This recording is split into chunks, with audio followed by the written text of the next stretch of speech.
What's up, everybody? Welcome to another episode of Super Gamer Boys. I'm your host, Colonel, the most handsome dad, Garrett Morlang, and here in the virtual studio with me is the king of video games and pocket poppy, Adrian Holmes. What's up, Adrian? What's going on, man? I never get tired of that. I think I say that every time, but I still don't. It's such a good name. It's a good one. It's a good one. Oh, man, I'm doing all right. Hanging in there. I just been, I don't know, we were just talking earlier about how much fun we had last night. I'm really excited. I'm really excited about people to get this Call Me By Your Game episode I recorded last night with our good friend Connor. You and me and a friend of the show, Eddie Martin, joined Connor, our friend over at Super NPC Radios. Man, got some banger top 10 lists that I can't wait for you guys to hear. That was some of the hardest thinking I think I ever have. Not ever, but in a long time that I've had to do. Oh, yeah. Top 10 ever? I had to go through. Oh, so many left off that I was like, I can't believe I'm leaving this off. But if we're talking about if you were gonna write my top 10 games on my tombstone, that's what they would be. That's how I thought about it. Yeah. It was tricky. It was, I mean, and it was the pain was extended because we were supposed to record last Sunday. And then we had to postpone a whole week. And I'm like, no, why? Like, I was ready to get this done and over with, so I never have to think about it again. Now I got to agonize about it even more this next week.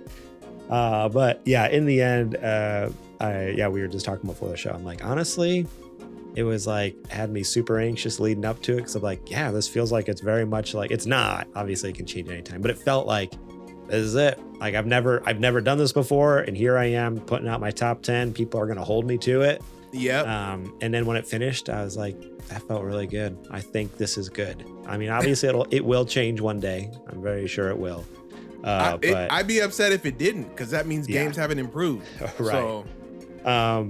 But yeah, I definitely like at the end was like, no, this is good. I think all three of us. Because Connor, he has his that he just kind of carries over week episode to episode when he does these. So a lot of people, he changes his all the time. Actually, he had an update on our episode last night. Let's stay tuned to see what his list was. But the other three, Adrian, Eddie, and myself, I was like, man, we had some killer lists. So I can't wait for you all to hear that. I think it's coming out in a couple of weeks. You'll definitely see us blasting out on social media. So stay tuned for that. But other than that, how are you doing, Adrian? You doing all right? I'm doing all right, man. Got through another Monday. Wasn't that bad today. And it's rare that a Monday is all right, but today was all right.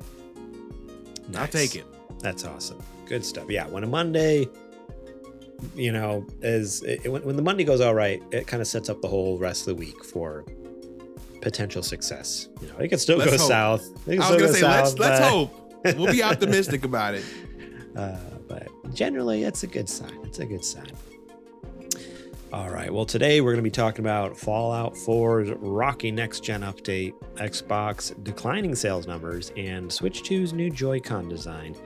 But first, let's give a quick shout-out to our Patreon producers, Bumple Smash and Kajoma01, and our Super Gamer sponsors, Julie Bates, Mama Mare, and Carrie.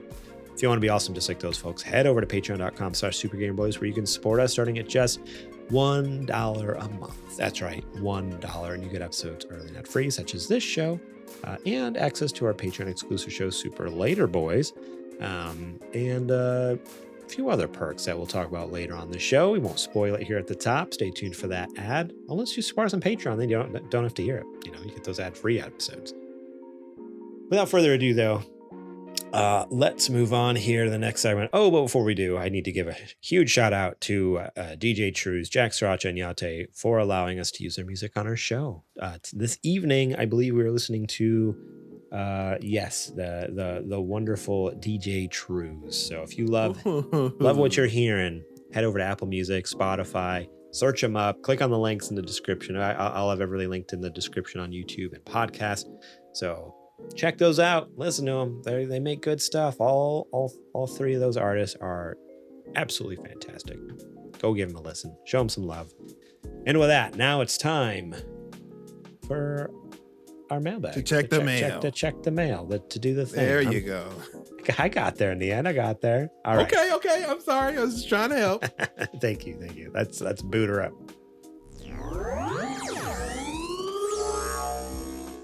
Howdy, fellas. Here we are again, and we still have questions. Color me impressed. Right? Are you ready? Oh, are we ready, Super Gamer Bot? Yes. It is.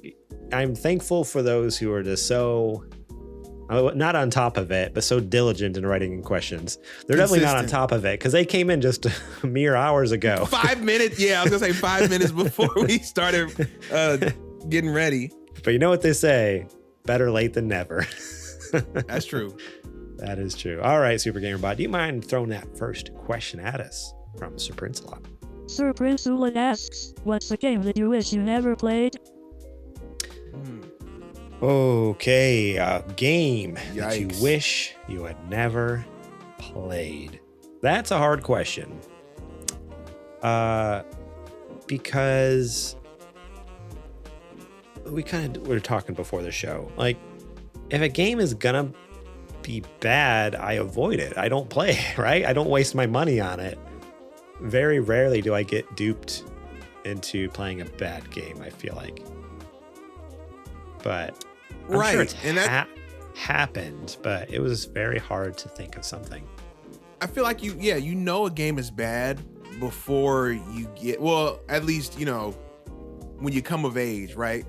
You never know bad games are bad when you're a kid because they're just all you get to play, and you're gonna find the good in that game. Right, exactly. I don't think I've ever played ever.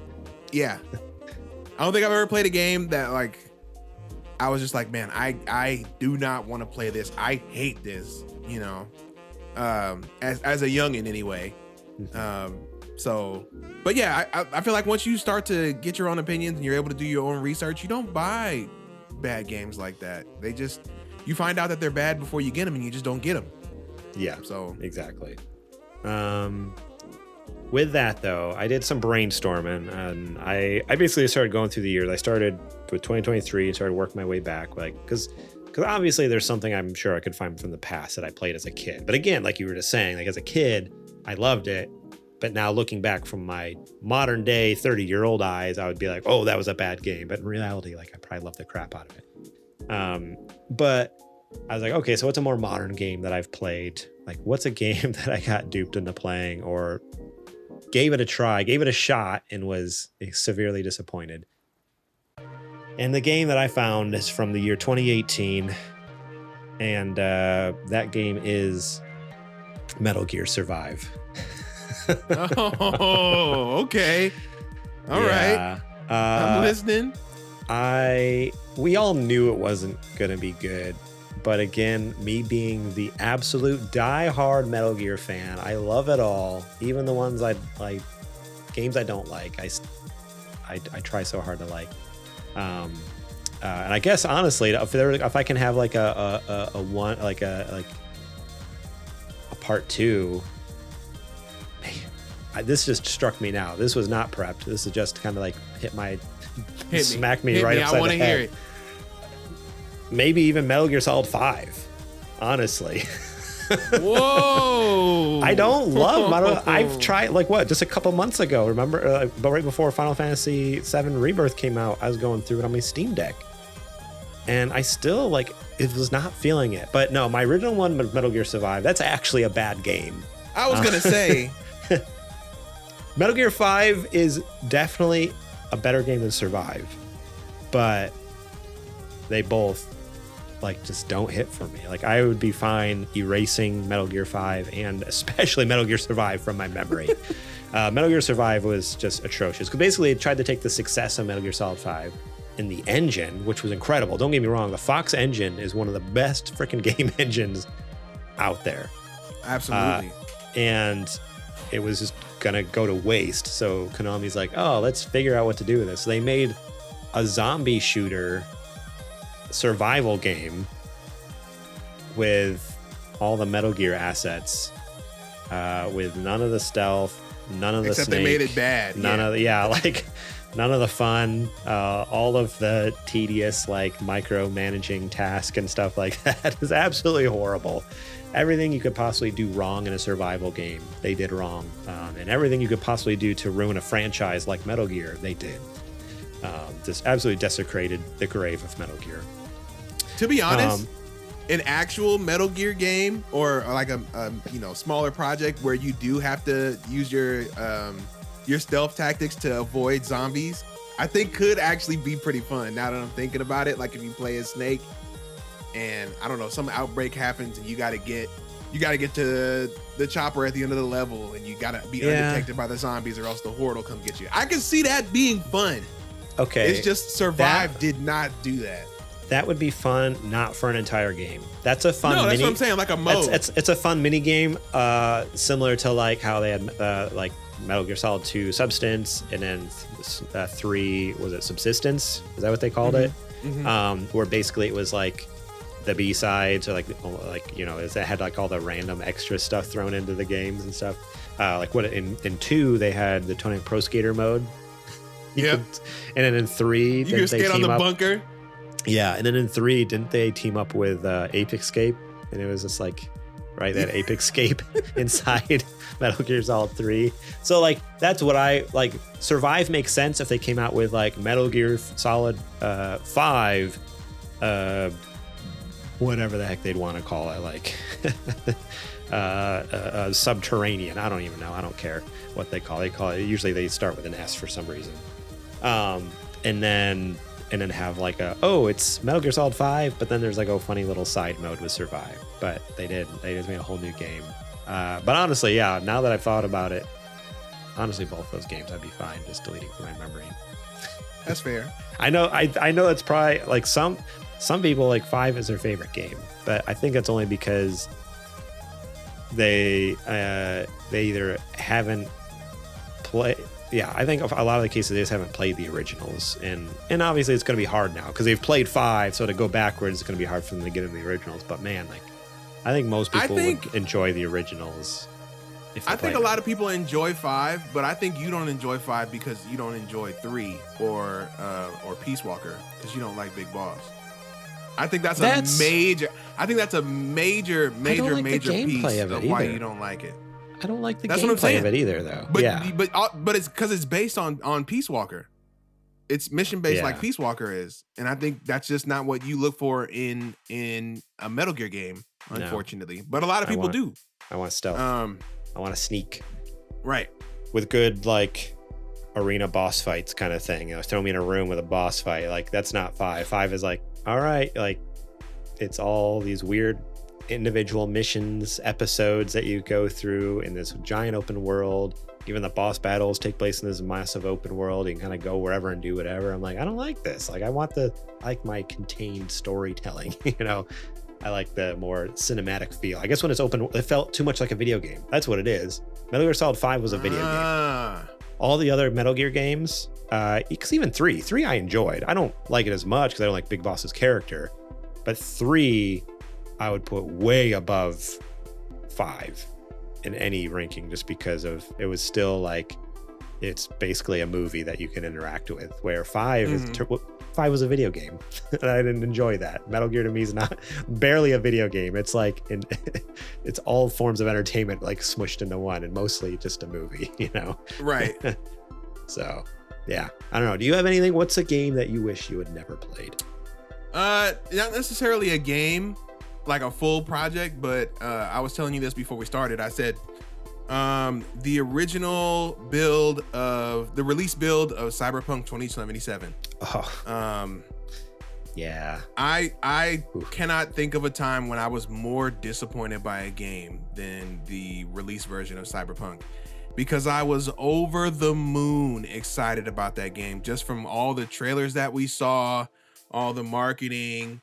Just the general hype train was in full effect, and then you get the game and you just see how broken it is, and it was very bad. It was real bad, and it looked bad, and things were popping in and out of place. Worse on console, because I remember, because if we go back and like watch, because we did Cyberpunk preview or like 2 or 3 day review, like we gave it 2 or 3 days, and we did a live review with Zetch and Dan and you, right? You were on there, and I know I was on. I was, because I talked about my bike doing laps on its own. But and out of everyone, I had the best time with it only because I was on PC. Everyone else was playing on console, and you guys had it rough. But even on PC, like it still had its issues. It wasn't perfect. But so that's why I would never, I probably wouldn't pick it as like, I would wish I never played it, because honestly, it was still playable on PC, but man, I couldn't imagine on console. Like it was an absolute wreck. Only game in my entire life that I ever refunded. It's crazy. Was Cyberpunk. You know it's bad because generally on console as well, you can't refund digital games. Sales are final. Right. And so the fact that they let people refund tells you a lot. That tells you a lot right there. The fact that Sony and Xbox are like, dang it, we don't allow refunds, but we have to for this. We have to. This is garbage. This is not good. Wild. Oh man, good stuff. All right, well, let's get this. I think we have one more question from Crimson, another goat to the listener questions here. It's referenced. Kajoma's in the chat, and he says Sprincelot is the goat of writing questions, the best to do it. Honestly, Crimson's up there too. Crimson's always in here. I appreciate it. So, all right, let's get this one from Crimson. Crimson asks, if you were a character in Super Smash Bros., what would your moveset or Final Smash be? Okay. Character in Super Smash Bros. What's your moveset? Final Smash. I feel like moveset would take too much time and would kind of lead us down a tangential path. So I'm just gonna do a Final Smash. Okay. Do you want to go first? Sure. This was hard for me because I was even telling you about before the show. I'm like, I enjoy Smash. I am no like Smash expert, aficionado, anything like that. Like if you asked me like, what's Mario's Final Smash? I don't know. I couldn't tell you. I don't even know if I've seen it. I don't. To be honest, I don't even know Final Smashes were a thing until Ultimate came out. Were they a thing before Ultimate? Yeah. Okay. Yeah, I didn't know that. I had no idea. So, so here's what I came up with. I think because generally the Final Smash is obviously themed around that character, right? And it's like some special, like something from like a nod to a game or an instance within a game or something like that. An ability they have, a power, a piece of equipment. So I think for me, to mix my loves of, I'm the PlayStation Metal Gear guy. I would turn into a giant mech Metal Gear, but with the pieces of PlayStation parts. So I think I'd put my arms out and just be like, Gah! And like all of a sudden just like magnets, like the armor would build around me, and I turn this giant mech just covered in like the faceplates from PS5s and like the big old, like I think the chest piece would be a big old like the piano black PlayStation 3, like the gorgeous shiny one. I'd have like PS1 like eye covers, like the disc covers would open up and that'd be my eyes, like stuff like that. Just I'd be a bunch of PlayStation hardware, from consoles to handhelds. There'd be PSPs in there somewhere, and then it would just be I don't know. I'd have to come up with some like not slogan. What do you say? Like call. What's the word that I'm looking for? Like Catchphrase, that's the word, where like based off of like, because what Sony's slogan was for a while was like for the players, for well, they had, what's that, the power, there's like a power one, right? Not power to the players. Was that the one that they had? Don't underestimate the power of PlayStation. Yeah, maybe that's what live in your I'm mixing world, up. Play in ours. They've had a lot of slogans. I think it's the don't underestimate the power of PlayStation. That's the one I was kind of mixing together with some other ones. So I think I would just along those lines, kind of like, and by the power of PlayStation, and just like Hadouken, like a giant energy beam, and just destroy everyone on the map. So yeah, there you go. There's my Final Smash. Fair enough. I think mine would be there's a few Final Smashes where characters will call in like other characters to help them to pull off the final move, right? And I think mine would honestly just be like indie game characters, indie game mascot characters. Yes. So like one would be like, I don't know, Shovel Knight shows up and like we're just beating you with shovels and then we bury you and then boom, and that's one. I'm trying to think. I can't remember his name. The main character from Katana Zero comes in. Oh heck yeah! And you get that slowdown, and I'm coming from one way, he's coming from the other way. slice and dice. There's got to be that blood splatter too. Absolutely. I mean, they don't do that in Nintendo games usually, but they have to for that one. It's all like you guys, know what I mean? Shing, like slice through someone, and then it's like slow motion. Actually, they do that because Sephiroth is in it. So oh yeah. Cuphead shows up, and you can pull off the super move or something crazy like that. Just like, and it rotates between, I don't know, 4 or 5 different huge mascot characters or something like that. So good. Oh man, I like Each that. time you do it. Yeah. I like that a lot. Yeah, it's never the same. It's not like they all come out. It's like one of them comes out, and there's like a roster that like cycles between, so you never know what you're gonna get. Oh, that'd be so cool. I like it. I like it a lot. Yeah, moveset, that's tricky. Like, I don't know. Like moveset would take hours. I think to stay in line with like my theme, like it would just be utilizing various, maybe like I'd use like a PlayStation, like a DualShock controller as like almost like a throwing, like, you know how like ninjas will have like those knives or like a star like on a rope and like like swinging around and stuff. I think it'd just be like a DualShock controller, kind of like there's a one character that has like the yo-yo. Is that Ness? Yeah, I think basically it'd be like that, but with a DualShock controller, where I'm just like flinging that thing around and like smacking people in the face with it. I think it'd be the same thing for me though. I feel like my attacks would just be either moves that are done by or items used by indie game characters. So like the Hyper Light Drifter Blade. What you can do is, because you know how you can have like different like when on the character select screen, you pick kind of like what you want your character to look at. Like they'll have like on Mario, it's like, oh, do you want his normal red suit, or do you want his white fire suit, or do you want to like whatever. I think, you can choose whatever outfit they want for you, and that'll change what the indie game is. And then it also kind of changes, like it's all similar moveset, but just with a different item from that game. So again, like Shovel Knight, like you got the shovel. That would be sick. Katana Zero, you got the katanas, right. Well, I'm saying I can pull out anything though. Like my range move is like the finger gun from Cuphead or something like. I don't know. You know what I mean? The sound effect. I just want that. Yeah, sound with the little. Pop. Yep. So very good. All right. Well, there you have it, Crimson. Put us in Smash when you work on Smash Ultimate 2. All right. Well, with that, I wanted to say thank you for all those who wrote in. We appreciate it. And if you want your question read on the air, I would ask you to kindly go over to supergameroys.com/Discord and join us there. It's a free Discord. You can hang out with us during the week, talk about video games you're playing, movies you're watching, music you're listening to, and leave your own listener questions right there. We have a mailbag channel. Drop it there. We'd love to answer it here on the show. Keep them coming. We've been doing pretty good. We got a solid streak of questions so far. So yeah, don't break the streak or Super Gamer Bot will not be happy. All right. And with that, it's now time for the nerdy nudes. It's now time for the nerdy nudes. I love it. I love what I love even more, and I mention this almost every time, but just the fact that it cuts out on Discord. So for me, it's always I don't feel fulfilled by your wonderful voice until I'm in the editing process and I can get to hear it later. It's like this delayed gratification. I have to wait.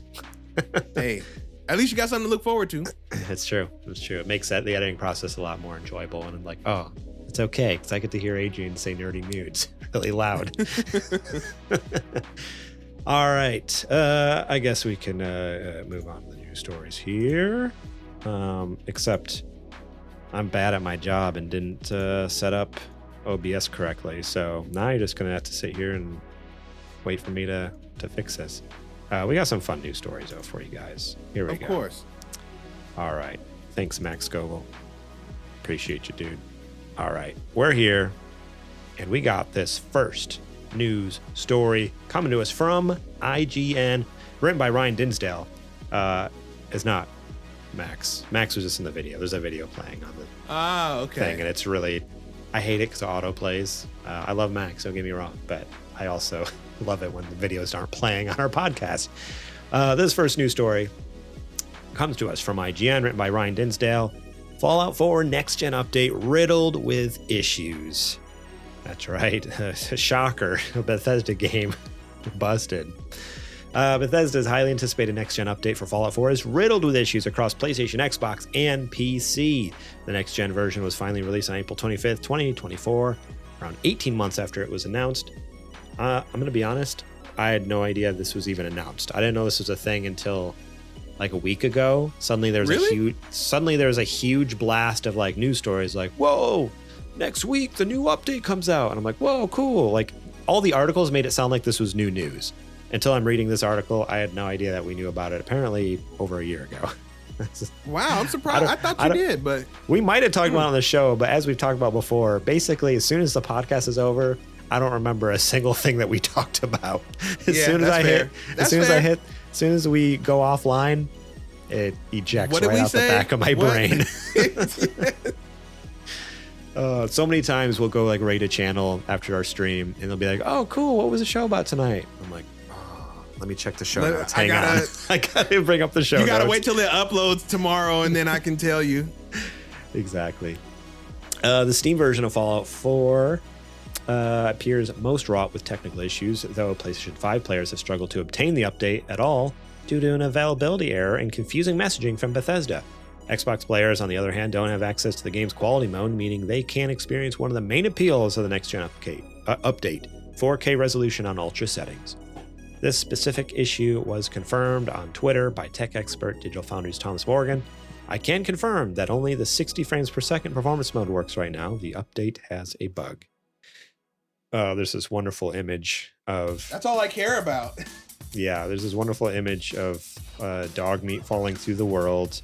The platform he's standing on has no texture on it, and the anti-aliasing must be turned off because there's like the gun. So you mean a Bethesda game? Is that what you're saying? You're showing me pictures of a Bethesda game? Exactly. That's all things that happen. What are we talking about? Why is this a story? Yeah, PC players, meanwhile, have taken to Steam to flag myriad of issues with the update. Many of the bugs that existed and were promised to be fixed are actually still in the game after the patch, said Piglet in one review.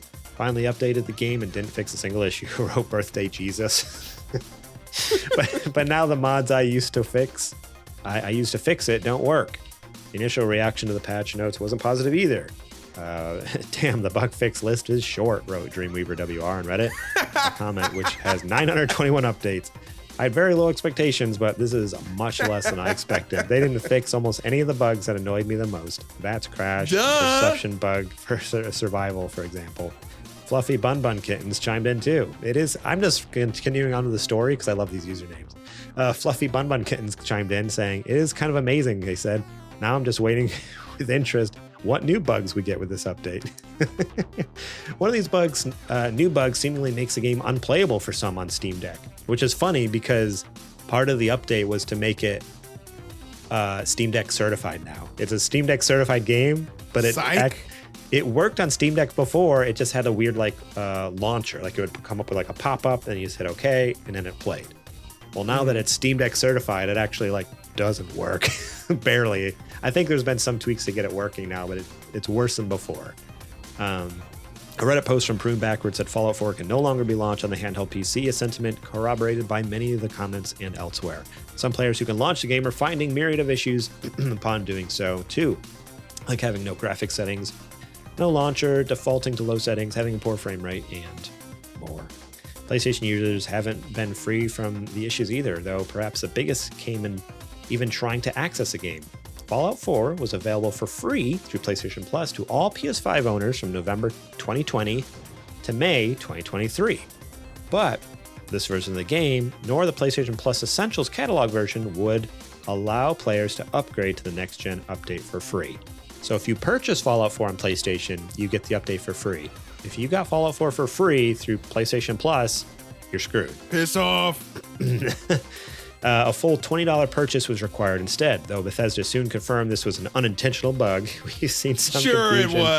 Sure it was. Yeah. We've seen some confusion regarding the free Fallout 4 next-gen update for PlayStation Plus Extra members, wrote a Bethesda community manager on the company's official Discord, who clarified it should be free as expected. Bethesda wasn't able to offer any clarification regarding the free PS5 version, nor the PS Plus Essentials version, however. So they fixed one of the 3 versions on PlayStation. The other 2 versions are still up in the air. We do not have any information, it says. That's what they responded on Twitter saying. Brother. PS5 users were naturally left frustrated with the initial bug and unclear communications. Those who have been able to get it into the game haven't had the best experience either and have taken to social media to share their impressions. All the same. It's not good. So all this to say, Bethesda has not changed. They may be owned by new corporate overlords at Microsoft, but Bethesda is still the same Bethesda. It is yep. What's wild though is like they took a game that was in working condition. Yeah, it had a couple bugs, but was more or less good, if not even great. It wasn't perfect, but it was in the good and great area. And they took that and made it down to like a okay to poor. Like how'd they take a good game and break it? Like that's not that's not how patches work. The patches should make the game better, and somehow they totally went backwards with this one. It's because they keep trying to fix things and they break more things when they try to fix the old things. It's still broken because you don't know how to fix it, dude. That's the issue. But I'm thinking about like Fallout 4, Wait, right? Are you insinuating that Bethesda's games are all just held together with duct tape and baler twine?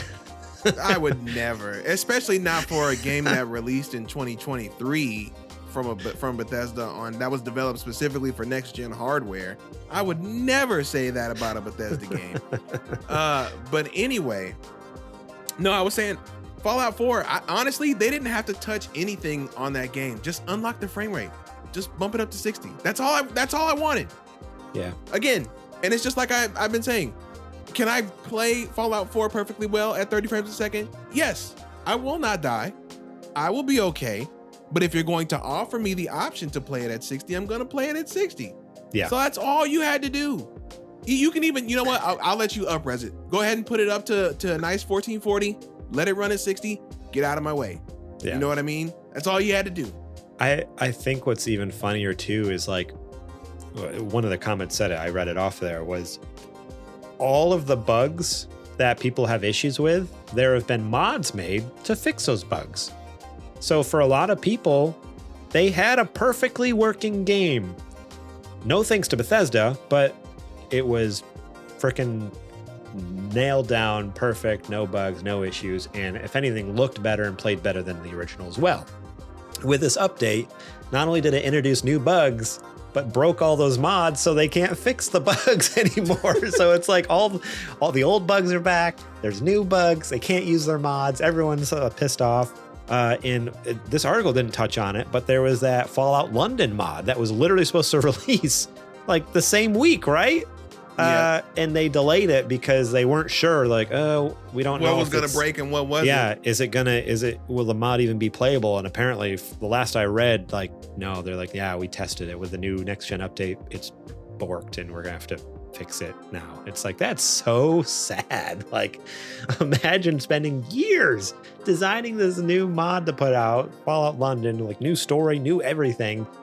And then Bethesda comes in and says, actually, we're going to drop this update. It almost feels intentional, which right. I don't know why, because Bethesda had nothing to lose. They weren't going to charge for the mod, right? It was a free mod, so they have nothing to lose. Update, you mean? The Fallout London I'm talking about. Oh, yeah. Fallout, yeah. Like Bethesda had nothing to lose with allowing these people to release this mod. Like if anything, is except their reputation. Except, yeah, I guess, but this is worse. Like, because not only did they essentially block the mod from coming out anytime soon, but they bricked the game. I don't know. I sit and think about that sometimes, like, and how Bethesda has been doing that for years, letting the modding community fix their games. And it's just like, man, if I'm Todd Howard and random people are making my game and fixing my game better than my multi-100 person team, I would kind of feel a certain kind of way about that. But maybe I'm different because I'm not going to let you show me and my team up, right? Yeah. I don't know. I assume their perspective is all about, well, it's, we're just building this tight-knit community that loves their game. It's all about just the community, which is great and all. But yeah, it's just a very different perspective than we're being showed up by our community. It's more like, this is a collaborative effort. We're all in this together. It's like, yeah, except those people making the mods. You never contribute anything. You don't contribute. You never fix anything. And the people making the mods don't get paid. Right. Oh, man. But you'll take them. You'll let them go up. Yeah, absolutely. Take that free labor any chance you can. Mm-hmm. People do it. That's the thing. People do it. Like, people do it because they love it. They don't do it because of Bethesda or anything like that. They just love Fallout. Exactly. Lula says, "Yeah, I don't get paid." All right.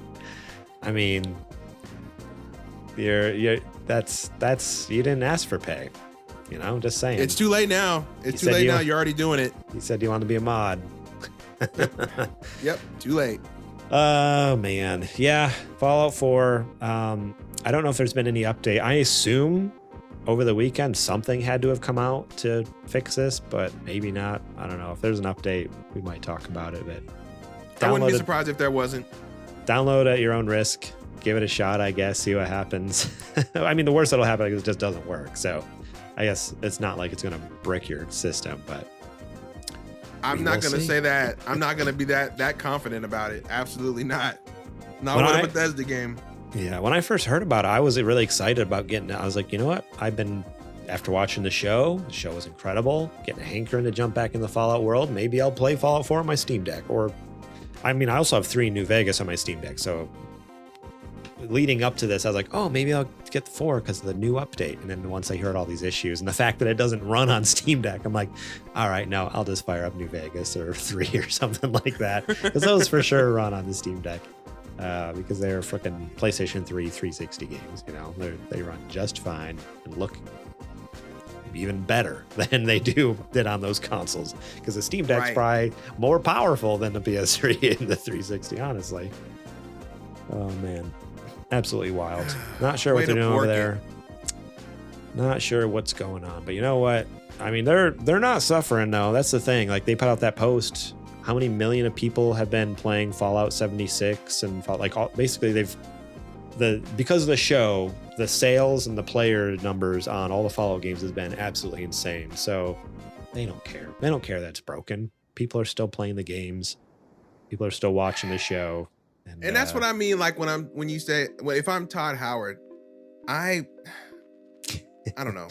I guess we're just different people because I couldn't let people talk about me like that or my company like that. I couldn't do it. They ship everything broken and they never fix anything. Oh, really? Is that how you feel?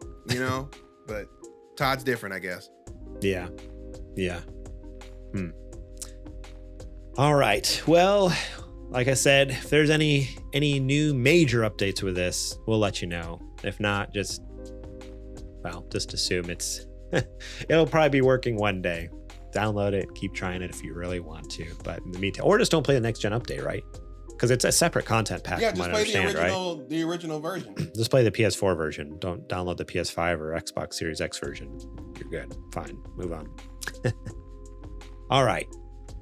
This next story comes to us from gamesindustry.biz, written by James Batchelor.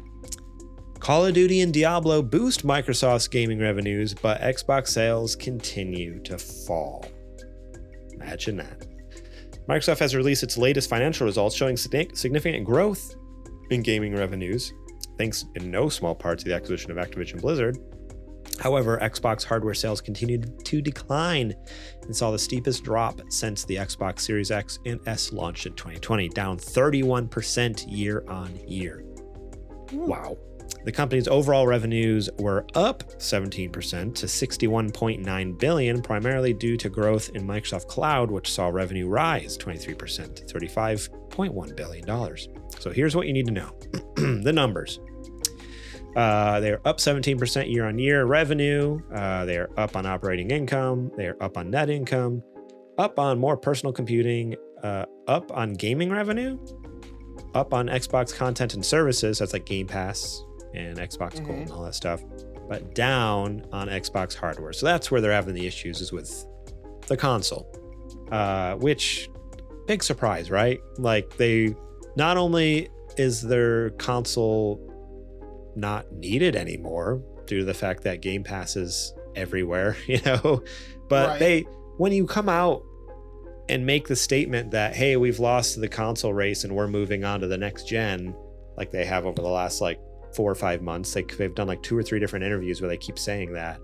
That's going to turn people off from buying your console, right? When you keep 100%. saying, saying, like, that's like when we come on a podcast and we're not just like, man, I'm sorry we didn't bring you guys like our A game today. Like this episode really sucked, huh? I'm sorry. We'll bring you a better episode. Why would you ever? No, like this could be the crappiest episode you'll ever listen to us from us, but we're gonna act like this is the best episode we've ever done, because that's what you do when you're in entertainment, right? Like you just roll with it.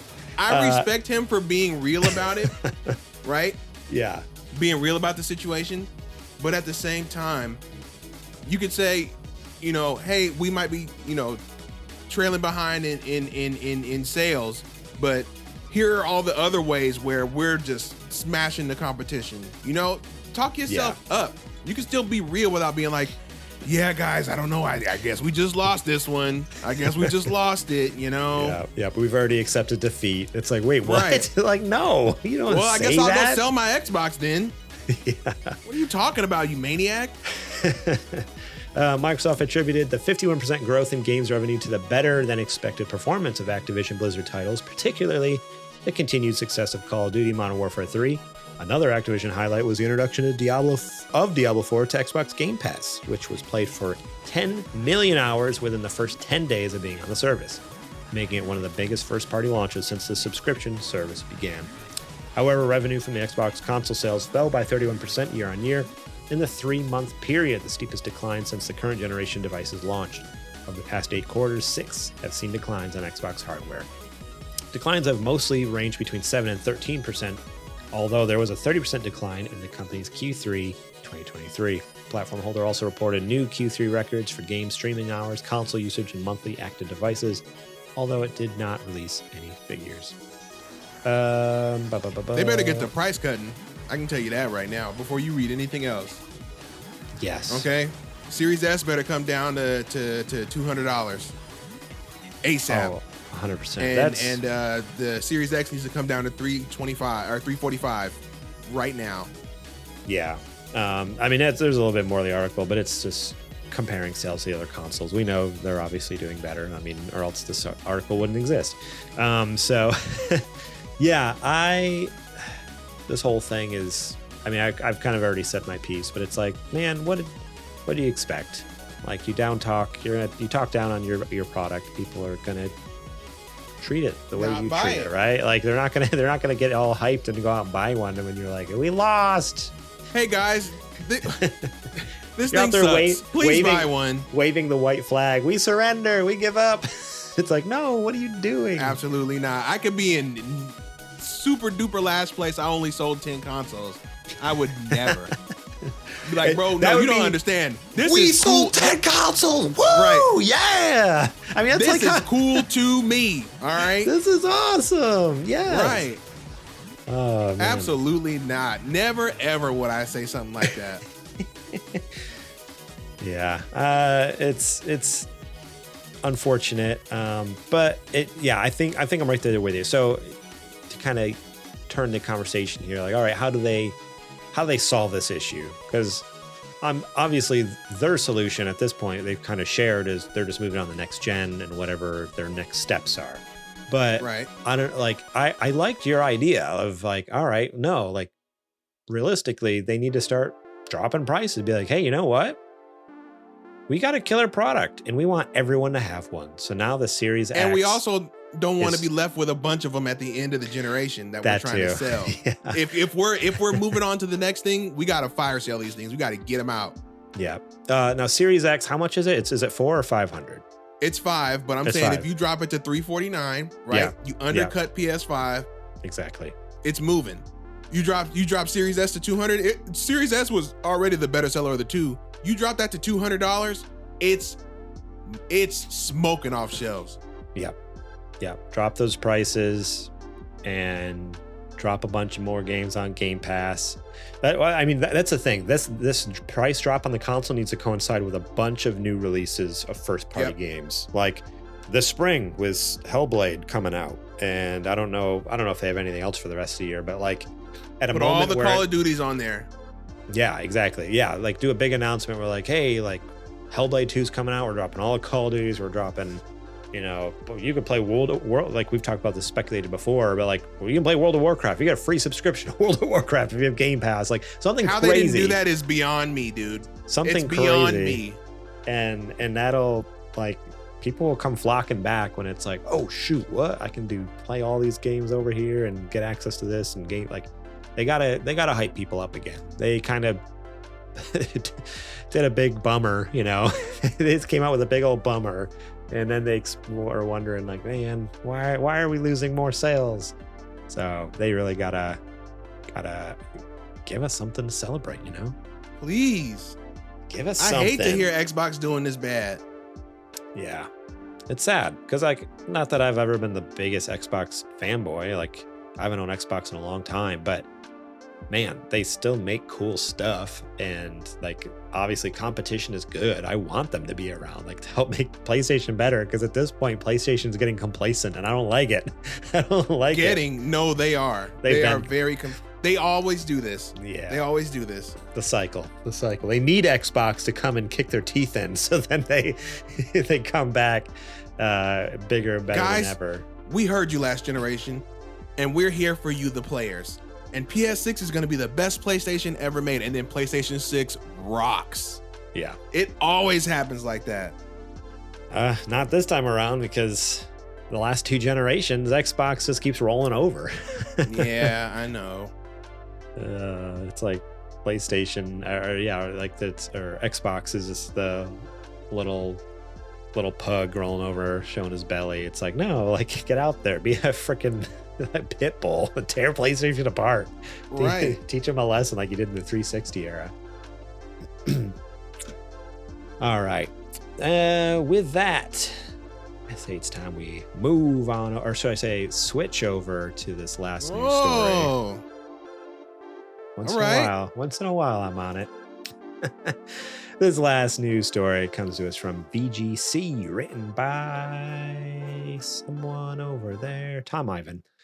Switch 2 reportedly has magnetic Joy-Cons, might not support existing ones.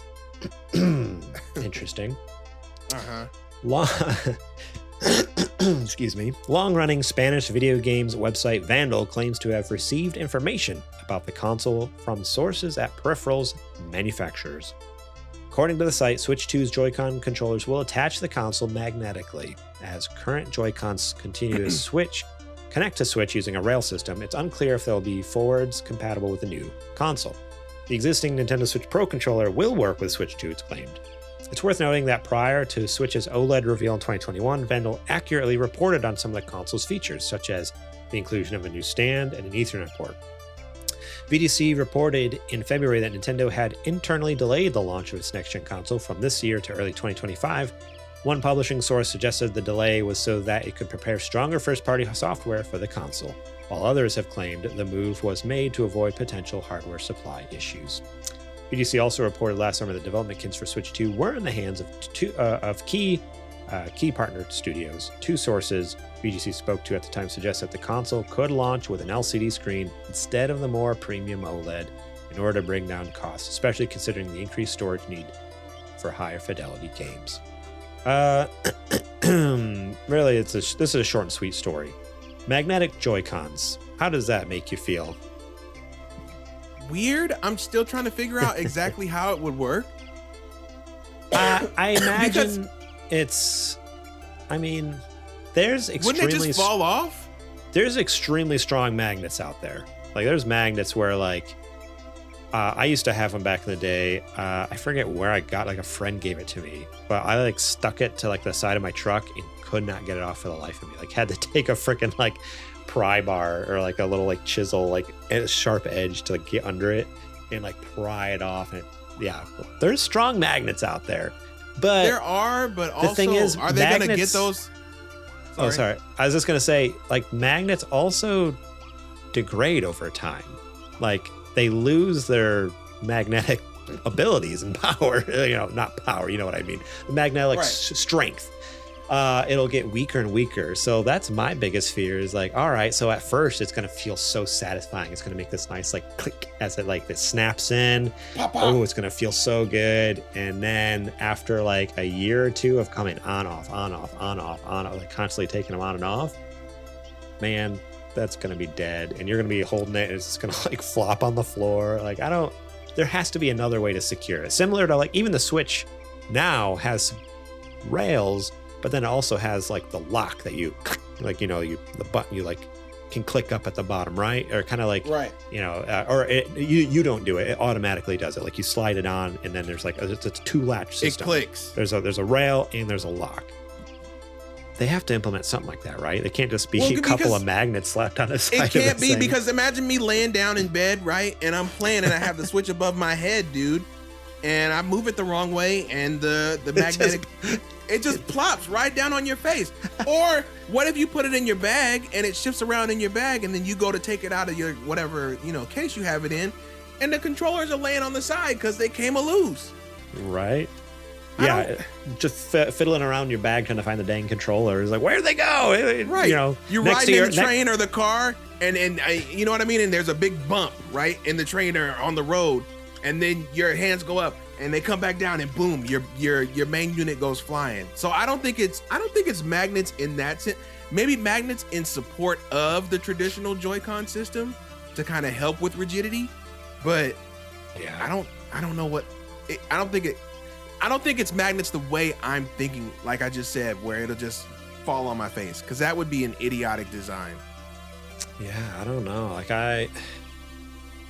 I'm trying to think of other implementations I've seen of like magnets as like a handle or a grip. And you don't see it very often. Or if it is there, like I said, there's also like another clip or something involved where like it's a satisfying like magnetic like snap, but then there's like either like a little like pinch, like a little like spring loaded like click, like it's gonna claw like attached to it, like click, or there's going to be like a switch or a button or there's some sort of spring-loaded switch or button or latch somewhere to secure, because otherwise, yeah, it's just you start raging, you get mad, like imagine playing Cuphead, you're like, yeah, you just kind of like all it would take is just a little twitch of your wrist, it was a little wrist action, and then they come off and just it falls, like boom. It's busted, or your unit just falls and blam right on the ground. So yeah, I don't think this is I'm not gonna say that there's not magnets involved, because there more than likely will be. I just don't think it's in the implementation that we think it is. I think it's gonna be a traditional Joy-Con system, and somehow the magnets are gonna help with strength, and with stopping the console from wobbling. I don't know. We'll see when we get there, but I don't think it's just regular plain old magnets. That's what my next question was going to be for you, because one of the other things in this article is talking about how Joy-Cons from the current Switch, according to this rumor, will not be compatible with the Switch 2 because of this new magnetic system.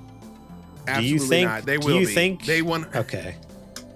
There's too many Joy-Con. They're too expensive, and too many people have them, and they probably have too much backstock of them to just up and get rid of it. All right, Joy-Con are not going anywhere.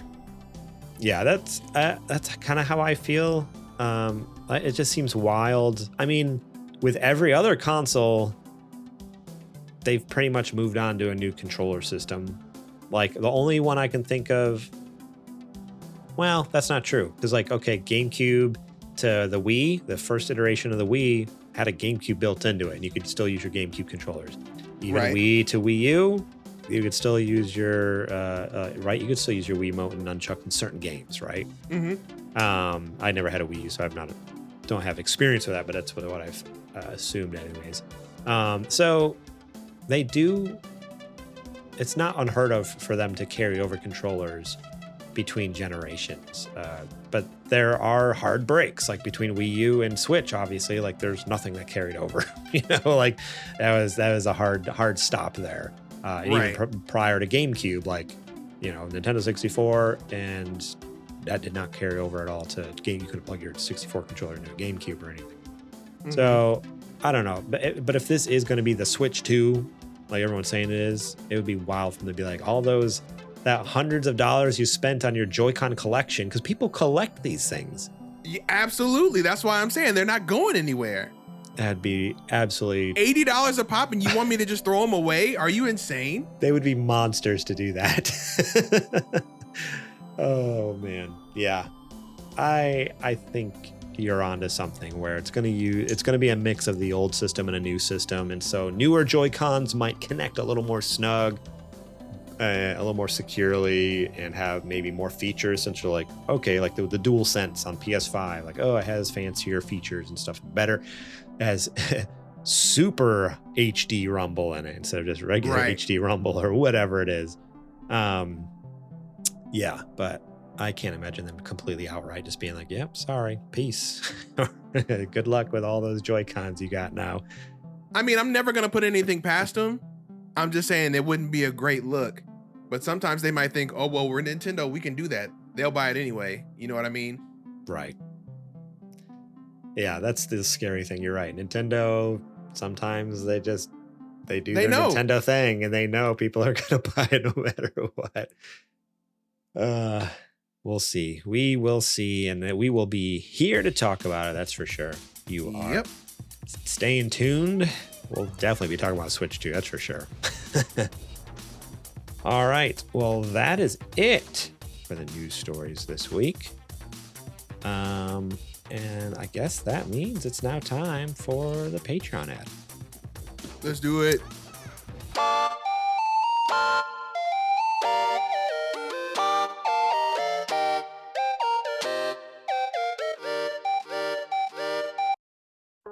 All right, this is a part of the show where I tell you to go over to patreon.com/supergamerboys and support us over there starting at just $1 a month.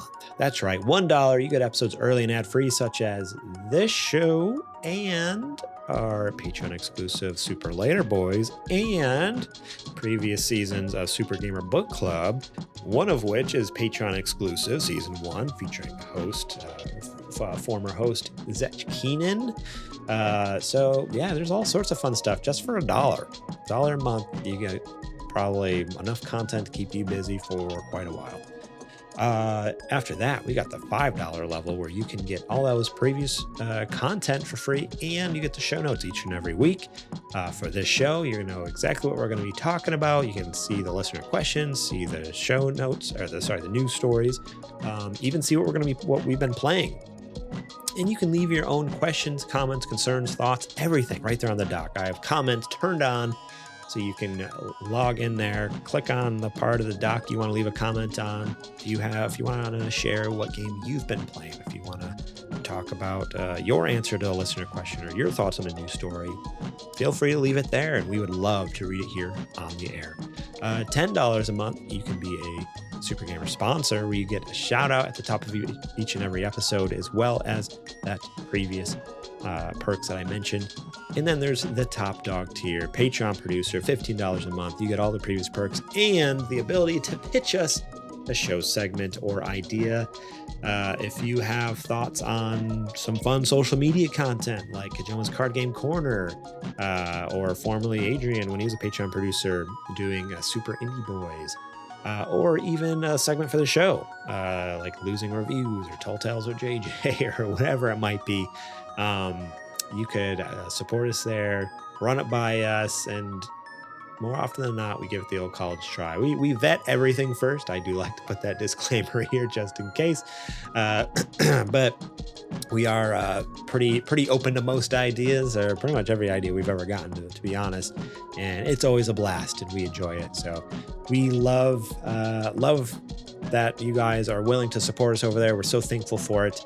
And we love the ideas that we get from you guys, and the comments too. The comments in the show notes, the ideas from the Patreon producers, all of it. We love the interaction from you folks. So if you want to help support the channel, interact with our show a little bit more, our community, and with us directly, think about supporting us over there, and you can be a big part of the show. We'd appreciate it.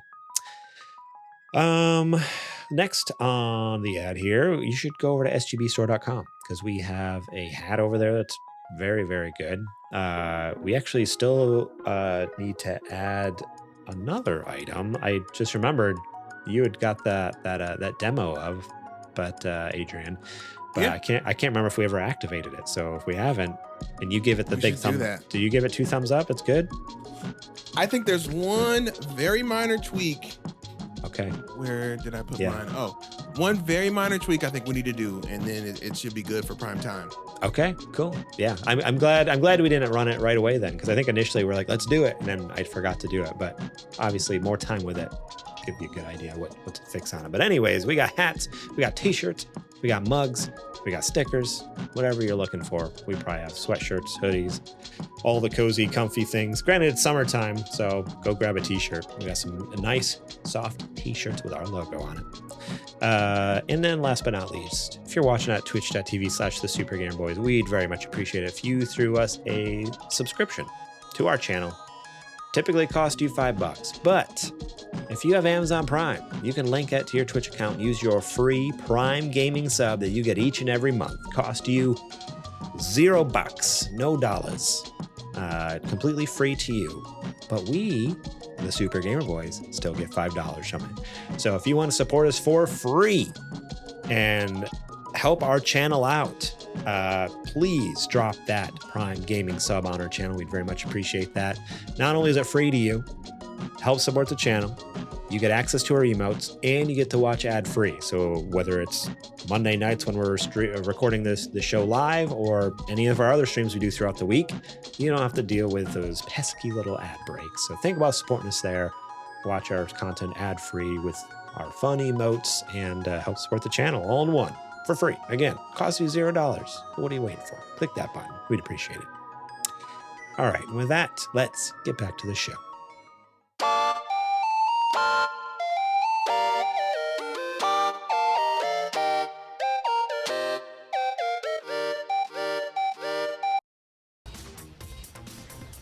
All right, Adrian, it's that time of the show where I need to ask you this very important question. Been dying to ask you for the last week. What you playing? Ooh, doggy, what am I playing? So for those who didn't know, this past, I guess Sony's been running a big spring May sale or whatever. And Square Enix has finally jumped in and put Final Fantasy 16 on sale. Ooh, so baby. I was able to get it for 50% off. Whoa. Yeah, it was only $35. Very good. Excellent. That's incredible. I think that's like what I got it for. It was like which was crazy because like it was just like a few months after it came out. There was like a crazy sale where it was like 50% off or something. That's when I picked it up. I didn't think they'd do it again so soon, but that's awesome. Sure enough. Yeah, so I was able to pick that up, and I have been playing. I'm not past where the demo left off yet, but just playing it again after having not played it for so long, because I haven't touched this game since the demo came out, which I think was like right before the game itself came out. Yeah, it's a couple weeks. This is just, I don't know how you look at this game and say it's not Final Fantasy. This is like the most Final Fantasy-ist Final Fantasy in a long time. Like it's magic and knights and swords and paladins and mages, and it's all in there. Like, what else do you want? Is it just because it's not turn-based? It's all the other elements of Final Fantasy. You know what I mean? Like, there's a lot of other RPGs that are turn-based, but Final Fantasy has that element to it, which is, I mean, like Final Fantasy hasn't been turn-based even in the last, like, for a while. Like, it's not like 16 is surprise. Like, it wasn't turn-based with 15. It's not turn-based with 7, Remake, or Rebirth. So people complain about that. It doesn't even make any sense. Like, at all. That's the case, one of the biggest. Hasn't been Final Fantasy for a decade. A few years. Yeah, no, that's one of the biggest complaints that people have is, well, it's not real Final Fantasy because it's not turn-based. It's like, dude. What's the last Final Fantasy you played? Right. Are we looking at the same game? Because this has all the stuff that Final Fantasy has. Gigantic summons, crystals, the whole 9. So I don't know where you've been these past other 15 games, but this is all hallmark stuff of Final Fantasy. I'm sorry. I don't know what else to tell you. So I've been playing that. I'll keep you guys posted and updated on this because I am extremely excited to get really going on there. Yeah. And then you've played Remake, correct? Final Fantasy VII Remake. Yeah. Yeah. You have not played Rebirth yet, though, right? I have not played Rebirth. I'll probably wait until I finish 16 to start Rebirth. That's a good idea. Yeah. So, and then going back over my other list, the other part of my list of stuff that I haven't got a chance to get around to. I also started God of War Valhalla. Oh, nice. I have not touched that at all. Oh wait, no, Valhalla. I was thinking of the DLC. Never mind. You're that is the DLC. Oh, is it? Okay. Uh-huh. The game is Ragnarok. Yeah, okay. Yeah, so you're talking about the DLC of Valhalla. I'm there now. Cool. What do you think about it? I'm glad to have you here with me. So far, so good, man. It's an interesting concept, turning God of War into a roguelike, but I love that they are still keeping the same level of storytelling with the way that you experience the game and the way that you go through the maps. They're still weaving it into what whatever this story is. We still don't. I'm still at the outset of it, so I don't know a whole lot.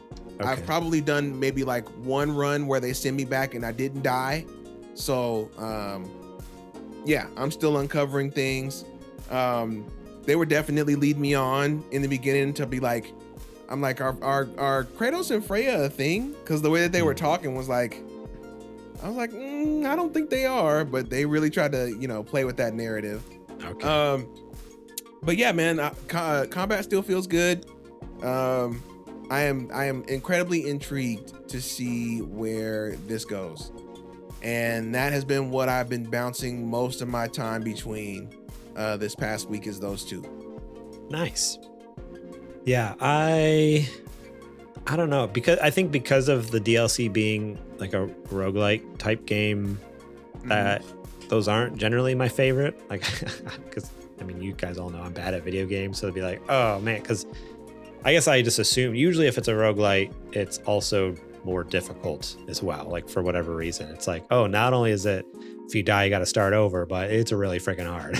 So I just kind of steered clear of it, but I am kind of bummed that I'm missing on the story. So maybe that's something I need to check out just on YouTube, like find some of the cutscenes and get the story, because I don't want to miss out on it, but I don't know. We'll see. Maybe I'll give it a shot, but it definitely didn't interest me. But I'm glad you're enjoying it so far.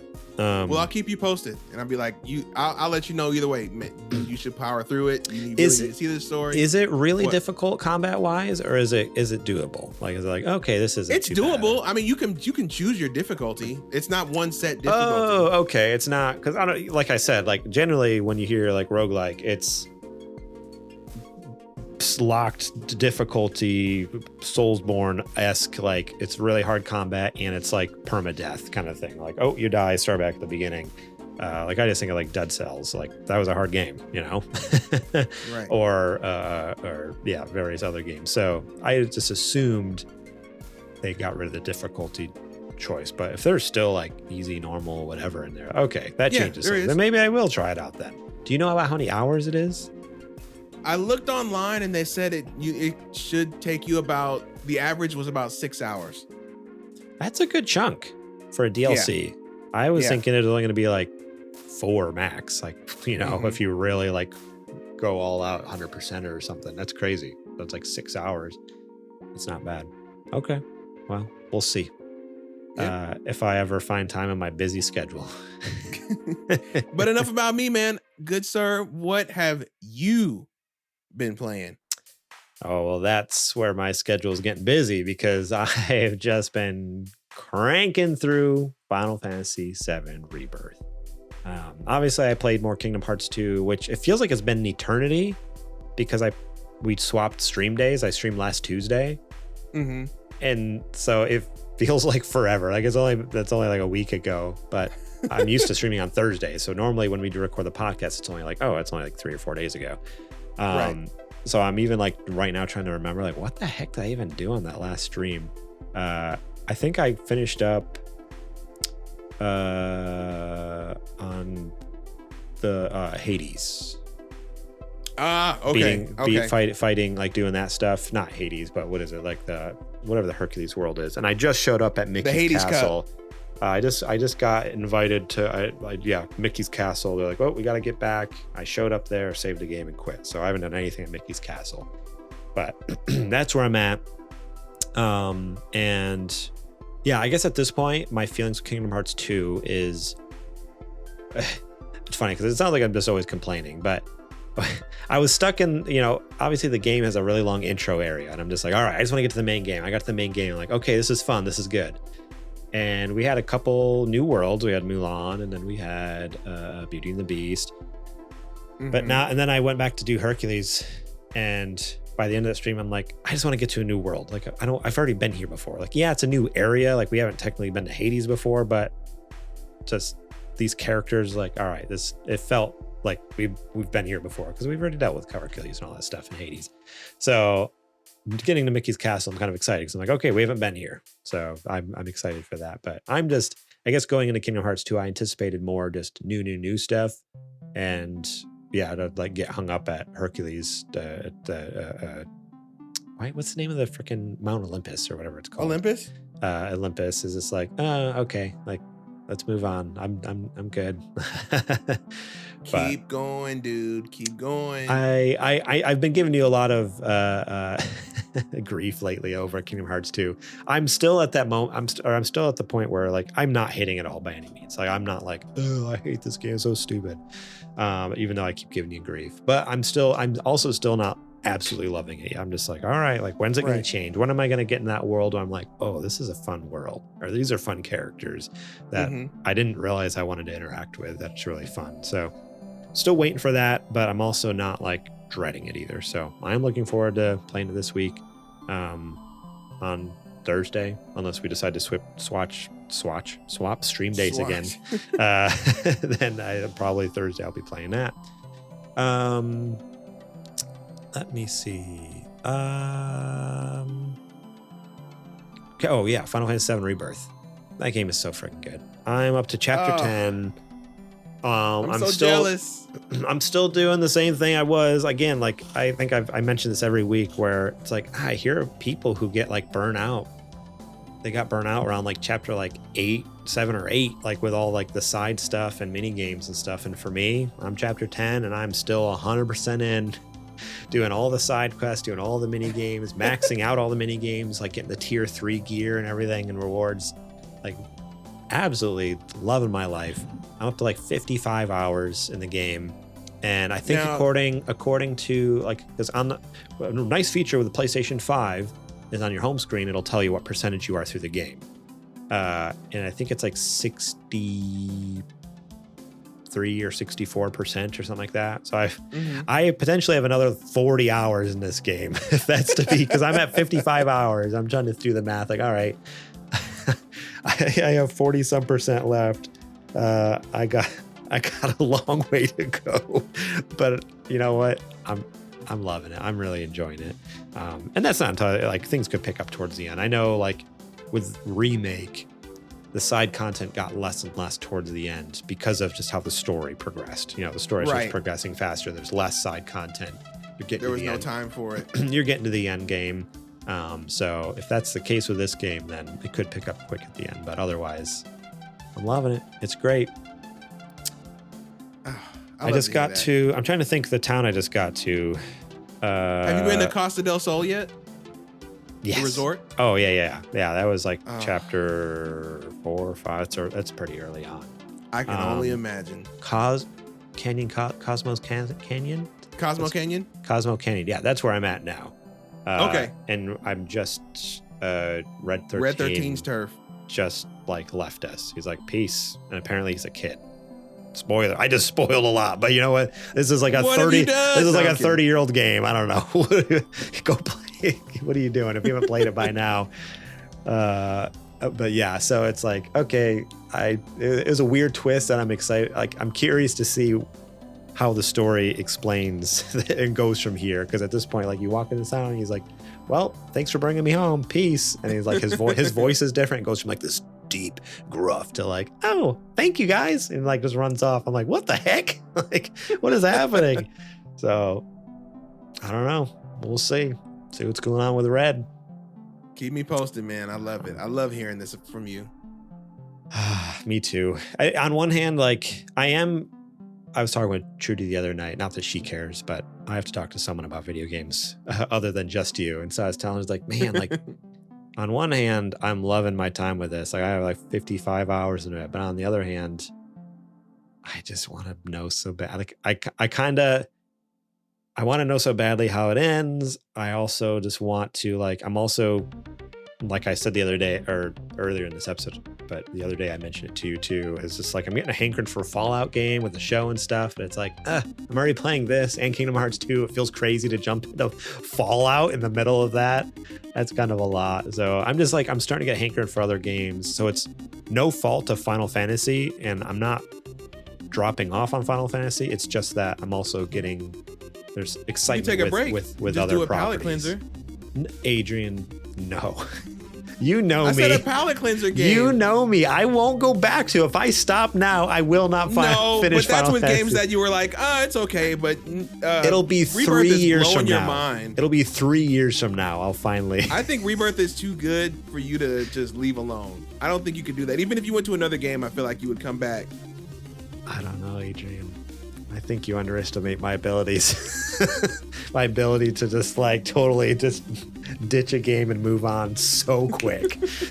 My brain switches so fast to the next thing. I've never been diagnosed with ADHD, but boy, if they told you, if I went into a doctor and he's like, "Yep, you have ADHD," I would not be surprised. A minor, I should say minor. I don't think I have anything crazy, but there is a lot of times checks where out. There's a lot of things. There's a lot of signs, that's for sure. When people are like, "These are some warning signs," it's like, yeah, I got a lot of those. Yeah. A lot of red flags over here. Lots of red flags, let me tell you. Oh, man. All right. Well, that is all we got for the show this week. Thank you all so much for listening and for watching, whether it was live while we recorded at twitch.tv/thesupergamerboys, or it was later on listening on podcast apps or watching over at youtube.com/supergamerboys. We appreciate you very, very much. And in fact, we've talked about this, I think, earlier on in the year, but we have a goal over on YouTube to get to 500 subs by the end of the year. By the end of 2024, we're hoping to have at least 500 subs over there. We're at 385. We've been slowly growing. There was a big jump at the beginning of the year, and then it's kind of slowed down again the last month or two. So we would just love it if you're not already subbed to our YouTube channel. Go over to youtube.com/supergamerboys. It's totally free to do that, which is confusing because on Twitch, when you sub, it costs money. On YouTube, it's free. Don't ask me why. But it's free. Sub to our channel, like our videos, view some of those videos, give them a thumbs up, and that would just help tremendously with getting our stuff seen more and more on the internet. And also help us meet that goal of the 500 subs by the end of the year. So, and if know other people who do not, they're interested in video game stuff, send them the link, have them sub, even if they're not going to watch it. Just, they don't.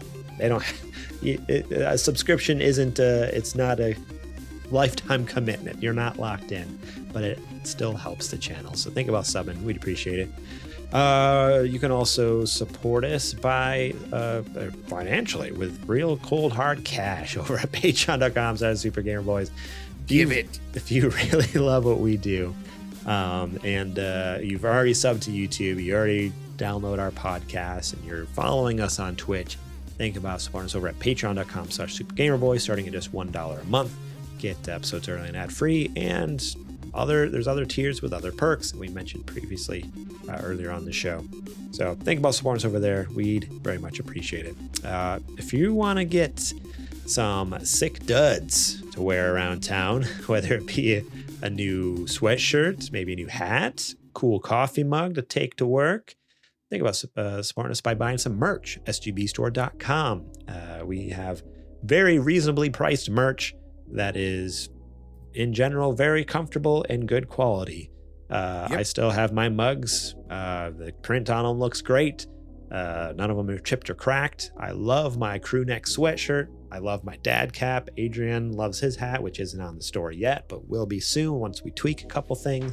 See, everything we do, we put it through a stress test before we sell it. So if you want good price merch, that's pretty dang good quality. I'm not gonna say it's great. Don't get me wrong. It's still, it's no top dog made with silk robes or anything like that. But right, It's a good, cozy sweatshirt that I just love to get it nice and warm in the winter, and a nice soft t-shirt for the summer. Think about going to sgbstore.com. Shout out to Jack Sriracha, Yate, and especially DJ Trooz for allowing us to use their music on the show. The reason I say especially DJ Trooz, because that's the music you've been hearing this episode. So if you really liked it, go over, look them up on Apple Music or Spotify, or click the links if you're over on YouTube and podcast apps. DJ Trooz is incredible. He even rated us, our channel, earlier in this stream. So if you were watching live on Twitch, thank you so much, DJ Trooz. His channel is Trouser Schnauzer over on Twitch. He streams pretty much every day. Go support him over there as well. He's an awesome dude. You find us during the week at supergamerboys.com, Twitter and Instagram at supergamerboys. I'm on Twitter and Instagram at gmorlang. Adrian, where can the fine folks find you at? You can find me any and everywhere at Homeboy. That is right. And with that, I got nothing. So Adrian, would you mind taking us out? Sure thing. Folks, jumping off of what Garrett always says, we are always grateful of your support and sharing this podcast with your friends. Thank you so much for hanging out with us for another week of the Super Gamer Boys podcast. Just like he says, any support is truly appreciated, whether it's just telling a friend, watching it, catching the clips on social media, or just listening. It all helps. And we are really moving towards 500, and I really think that we can get it done. But of course, we can't do it without your help. So please continue to let people know about us. Let them know we're here, because we think we got a really awesome show, and it should have more eyes on it. But until that day, and until next week, we'll see you next time. And we are the Super Gamer Boys. And we'll catch you on the flippity flop. I think my smash move was really good. I gotta figure out how do I call Sakurai? I got his number. I'll hook you up. Okay, good.